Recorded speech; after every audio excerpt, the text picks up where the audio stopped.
we could try without, but after talking to pretty much all experts, it looks like surgery will be the best thing for, especially in the long term, definitely. And that means he's out for a while. Don't know exactly how long, but this shoulder surgery is not an easy one. You can train, from my experience, you can train pretty quickly again, but not football specific because of you have to be careful, challenges and all these kind of things. So we'll be out for a while. Any other potential returnees this week as well? Thinking Cody Gakpo, Jota, Bajcetic, are they available?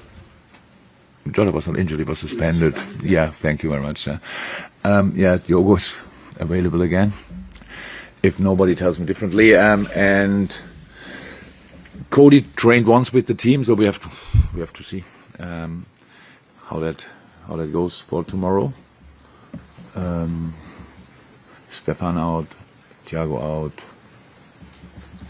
Who else did you name? I think that was it. Oh, Ben Doak from Scotland has a little muscle thing, so we have to see, but it's not available for the weekend.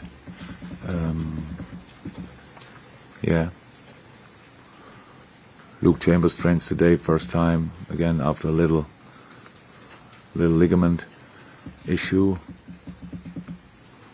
Conor Bradley still out. Yeah, that's it. Obviously, Curtis is still suspended. So McAllister, Szoboszlai, Gravenberch and Endo have never played in a Merseyside derby. I just wondered, does it make a difference then that their first experience of the occasion will come at Anfield? I'm thinking back to last season as well, when Cody Gakpo, his first goal for the club came in his first Merseyside derby. Yeah, Merseyside derby is a special game, no doubt about that. But it's a high pressure game if you want, and they all played them. Maka played it for sure the World Cup, or with Argentina. Dom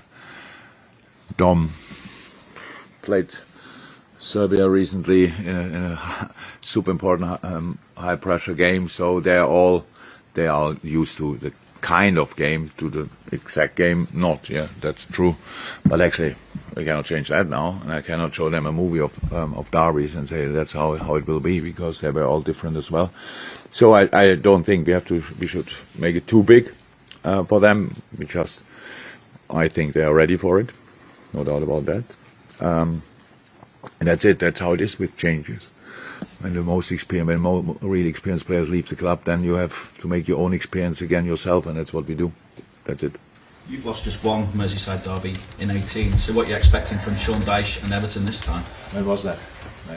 That was Carlo Ancelotti in charge a few years back. No. One too much, huh? So, but they were all different, all difficult for different reasons. And I don't think it makes too much sense to compare now other derbies with this derby, because it's a different team, different manager. So let's have a look at the facts, and that the facts are that Everton is in a good moment.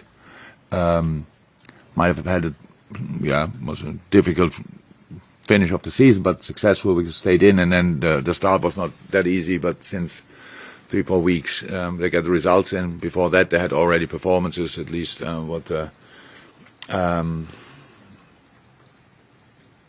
shots on goal, stuff like this. Not always an awful lot of possession, but knowing how to find the goal and the direction. So that's good. You can see it. I think it's clear. Burnley in the best moments was a super difficult team to play, and you can see that again. Similar things, different players, similar things, and it's good. It's difficult to defend. We have to be ready for second ball fights. We have to be ready for runs in behind. We have to be ready for a compact defense. All these kind of things. So, yeah, it will be a tough one.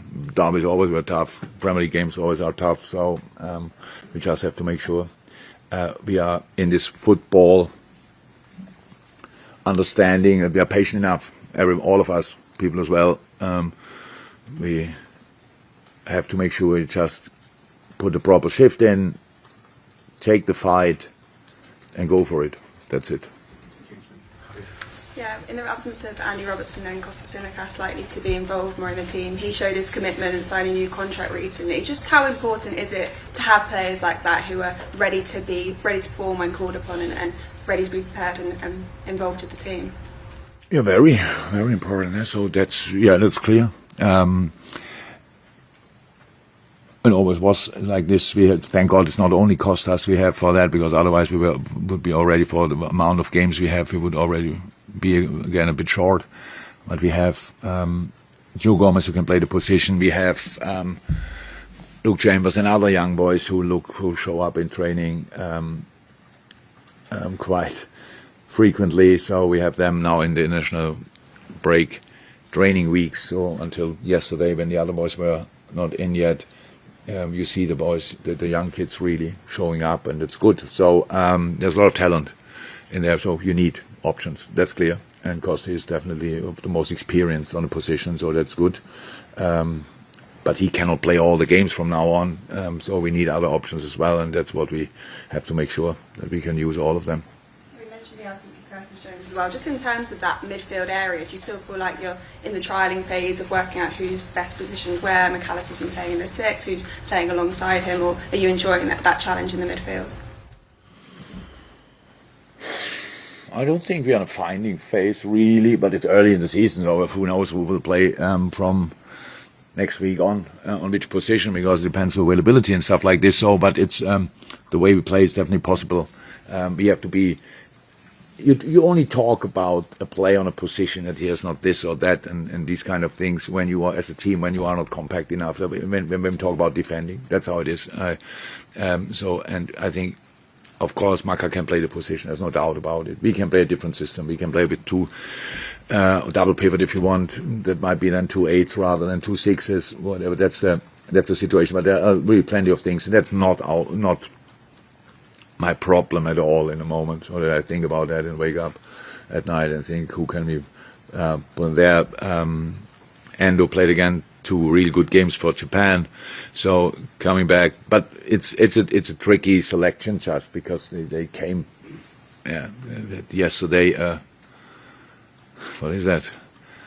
Like an easy session, so it's like coming in, warming up, rondo, and then you send them in again, so we have to wait how they feel. We have to talk to them. It has nothing to do how it was 4 weeks ago. It's always different. We try to organize the traveling slightly better this time. That hopefully helped.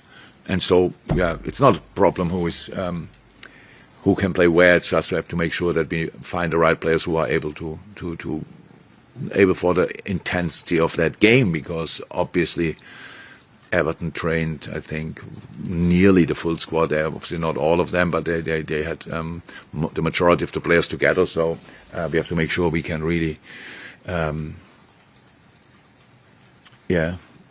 keep that intensity level what is needed in the derby. Welcome. Jürgen, great record in Merseyside derbies. What's happened in the past obviously doesn't dictate what happens in the future, but what do you think have been the key factors in enabling you to come up with a record like that in these sorts of matches? Never thought about it, because it's rather uncomfortable if you tell me about my good record, because I couldn't be lesser interested in what happened, really. So what does that mean? You won a game last week, you won a game 5 weeks ago, a year ago, 10 years ago, who cares? That's really not important. So but we always try to make sure that we don't think about these kind of things, about the records and these kind of things, so that we make sure that we are really ready for the game. We understand the importance of the game. We understand the pressure comes up with it. That's how it is. And it was always, I can't remember one moment when I said, oh, weekend is derby, and then enjoyed that thought. I said, oh, it's coming up. It's just not happening. It's just for us. There's a lot of intensity, and even before the first ball is kicked, and that's what you have to make sure that you channel that in the right areas. That you really, with all the extra motivation from outside, that you make sure you really play the way you want to play, because that makes that makes you or gives you a chance to win a football game. If you want to play just a game the other team is asking for, then it's like, okay, you always react. So we have to push through our own thing. But in moments, they definitely deserve the respect because they do really well. So Calvert-Lewin is back. Obviously, super helpful, super important player to them. Doucouré looks like back to his best around him with Harrison and McLean on the wings. That's real quality. That's real quality in the middle. Guy couldn't play, so, but then Onana, Garner, talent, real talent there. Last line, super experienced, and with Braithwaite now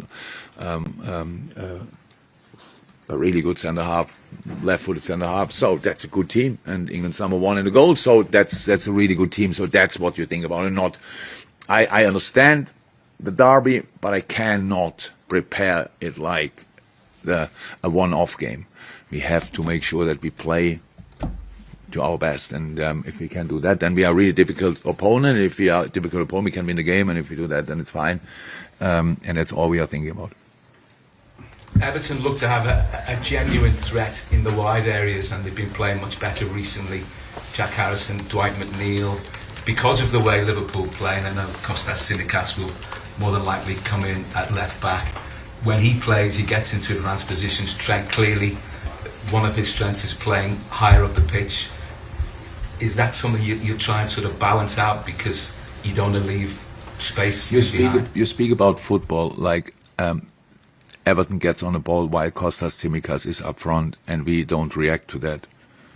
I never understood that. It's not only you; it's in general very often the case. If this happens and he's in 1-1 with him and stuff, yeah, it's football, that can happen.